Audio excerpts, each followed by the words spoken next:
Idaho Matters podcast is brought to you by St. Luke's On-Demand Virtual Care, which allows patients to see a provider from their home using a computer or smartphone with on-demand care for common ailments, such as a cough, sore throat, or a sinus issue. More information at stlukesonline.org.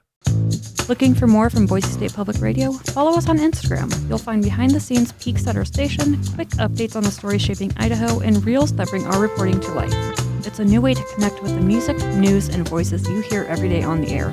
Search for Boise State Public Radio on Instagram and join our community.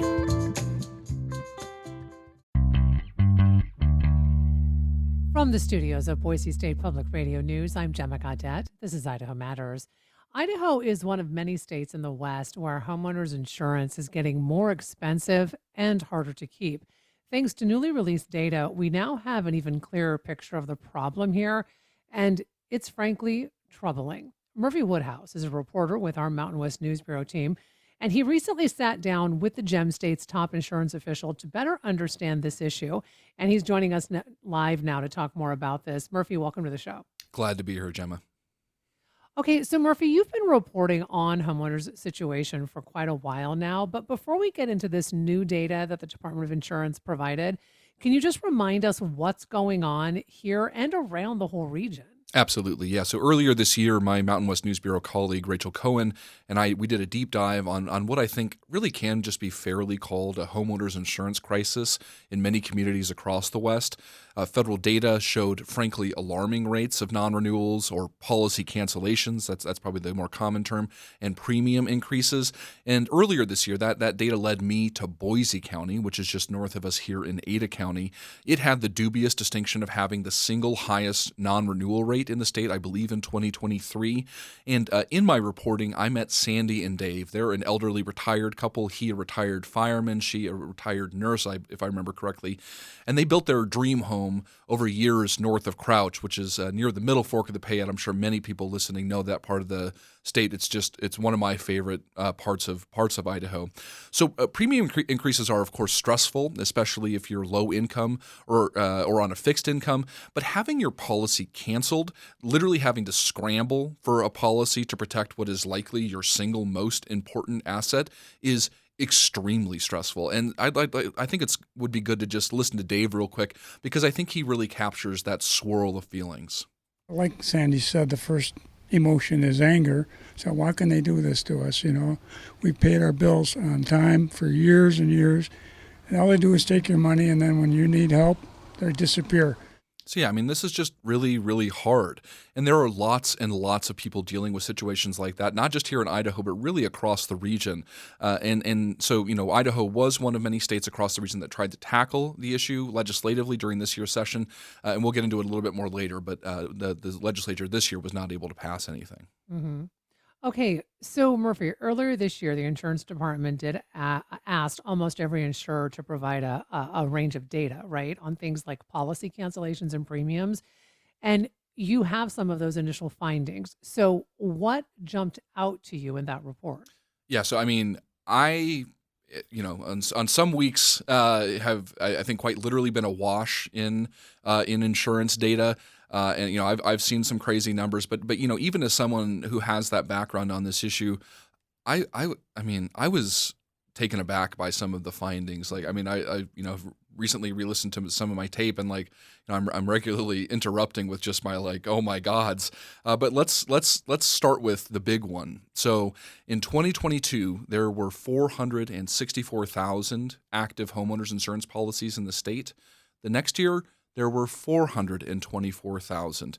That is a drop of 40,000 policies in a single year, or put another way, nearly 9% of the entire homeowners insurance market. Again, in a single year. So Dean Cameron, he's the state's insurance department director. He very graciously gave me more than an hour of his time last week to go through some of this initial data.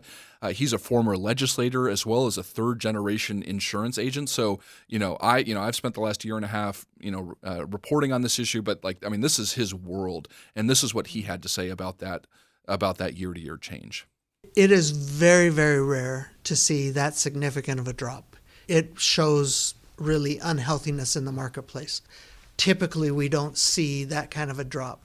it would constitute a significant change in the marketplace. So yeah, let's get into a little bit of a few of the details. So that doesn't mean that all of those folks no longer have coverage. He says that some of those policyholders may have found their way into what are called surplus line policies, which I think are worth talking about very briefly.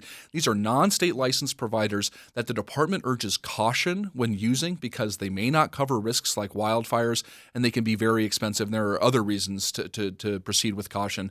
And Cameron's department plainly states that a, quote, healthy insurance market does not rely on surplus lines for traditional products like homeowners coverage.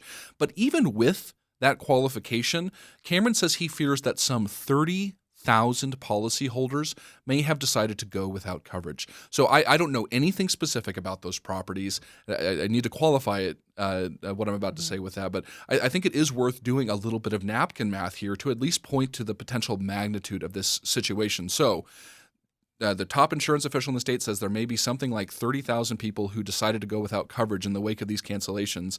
I just got an average home price of $468,000 for Idaho. I got that from Zillow literally before coming on here. So, there's a world in which we are talking about billions and billions of dollars of uninsured property. Per their data, total policies did increase modestly in 2024. But when you look at these 3 years side by side, 22 to 23, I mean, it really just literally looks like a cliff. And so that's non-renewals, which I think is one of the most significant phenomena at play here. Now let's go to premiums. So statewide, average annual premiums rose nearly 40% to about $1,800. But some parts of the state, including some far from those most commonly associated with wildfire risk, like, Crouch, where I was, wooded areas. I think this is what often comes to mind with like the WUI or wildland urban interface. Some places far from such areas of the state saw explosive growth. And one that really just jumped out at me, in one Caldwell zip code, for example, premiums more than doubled to $2,751 in just 2 years. So let's hear from Dean again on some of that data. With this data, we're able to show that this isn't just a wildland interface problem. It isn't just a rich person problem who built a home, in the woods. This is everybody's problem, and it's a dramatic problem that's impacting the entire state. So I'm hoping to get the full data soon, but the snippets that I've seen, I mean, they just fully support that sentiment. Okay, so Murphy, if it's not, as Dean Cameron just said, like folks who might live close to, to a wildfire area, or as he said, it's not just a rich person problem, what is going on here then? I mean, what factors did he point to? Yeah, so there are a couple things at play here, and one of them kind of unique to Idaho. So it is important to say this, that that a significant part of the drop in policies that we saw, that stunning 40,000 figure, that was actually due to 3 carriers in the state that have started to wind down their homeowners operations. I have not had a chance to reach out to them for comment, so I'm not going to name them here.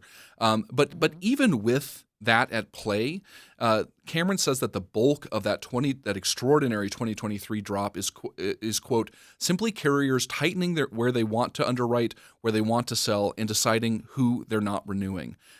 In the report itself, the drivers in general of what it describes as a hardening homeowners insurance market are inflation in the construction sector, so the rising costs of material and labor, high demand for real estate, which also helps drive the construction inflation, and then also the increasing frequency of wildfires. And then in major reports released last and early this year, federal officials point to climate change and the disasters like wildfires that it fuels. As a number of experts have told me, one of the most important ways to address the homeowners insurance crisis is to address climate change, and that, of course, is something that we've largely failed to do as a society. Mm-hmm. So my understanding too, Murphy, is there was some data specifically about wildfire losses. So what did that show? So this was honestly one of the more interesting and surprising parts of the report in my conversation with Dean. So despite what I just said, losses from wildfires were actually a relatively modest portion of total paid losses in recent years. So we saw $16 million paid out for wildfire losses out of $360 million in 2022. And then the highest wildfire figure was $24.5 million out of $295 million in total losses in 2024. So he did acknowledge, Dean did acknowledge that 2024 was a heavier year for losses, some 200 structures, 40 of which were residences. He says that the state has largely been spared the neighborhood or community destroying blazes that we've seen in recent years. The start of this year in Los Angeles, but then Paradise, Boulder County, Colorado, those sorts of incidents. So let's hear from Dean on some of the interesting implications of these wildfire loss numbers. The data not only helps us from a public policy standpoint and make appropriate decisions, but it also helps us in doing our job where we're arguing back with the insurance company. So without naming the company, he shared an anecdote about a policyholder in Pocatello who got non-renewed. They reached out to Dean's office, which then got in touch with the insurer. And so his office was initially told that the reason was wildfire risk in the region, and Dean's office pushed back. And then the company said that it simply didn't want to market in the area, so they changed their story to some degree. And that sort of illustrates how this data might be useful to the office. When companies claim that it's wildfire risk driving them from a market, they can now look and see how significantly that actually is in terms of losses. And Dean says they've actually taken this tack before, and even in some cases, won refunds for customers. Okay, I only have about 2 minutes left with you, Murphy, but I do want to get to this because you mentioned this earlier, and this was that several insurance reforms were unsuccessful last legislative cycle. So how does this data play into the next legislative cycle, which we should say only begins in a couple of months in January? So what proposals might we see? Yeah, so I've spoken with Dean several times as a part of my insurance reporting. One of the factors that he pointed to as an explanation for how things shook out last session was a belief among legislators that the problem was largely an anecdotal one, not a vast system-wide problem. But as we heard from him above, it's difficult to conclude anything other than that this is a big deal even in places that aren't on people's radars. And it seems like maybe that reality is starting to get through. So here are Dean's thoughts on his former colleagues at the legislature. I know how difficult it is to make decisions, and you're trying to make the best decision for your constituents. And what we were up against last year was many felt like this was only impacting those in the WUI. This helps them understand that's not the case. We have since had lots of legislators contact us and say, I realize now, hey, this is a bigger deal. I've got constituents calling me and they're being non-renewed. And so what can we do? So this session, we're likely to see a similar bill supported by his office that would create a wildfire mitigation fund, which he emphasized would not use any general fund dollars. And he puts a lot of hope in such mitigation efforts, and states like Alabama have seen positive effects from them. But I was glad to hear him say that this really isn't an individual homeowner problem, but a shared community problem. And let's hear from Dean one last time. You're only as safe as your neighbor is safe, okay? So your risk, even if you harden your home, and your home doesn't burn, the amount of smoke damage and other damage that goes on in your home will be significant. So that legislation is likely not to be alone. One other reform we may see is an extension of the heads up for non-renewals to 60 days from 30 days. And I suspect that there will be other measures as well. But given all this new data and as well as what I think is just growing public consciousness on this issue, I think at a minimum it's going to be a much more interesting session on this issue this time around. Oh, well, Murphy, thank you so much for reporting on this and bringing all of this to our attention. It's such important information to have.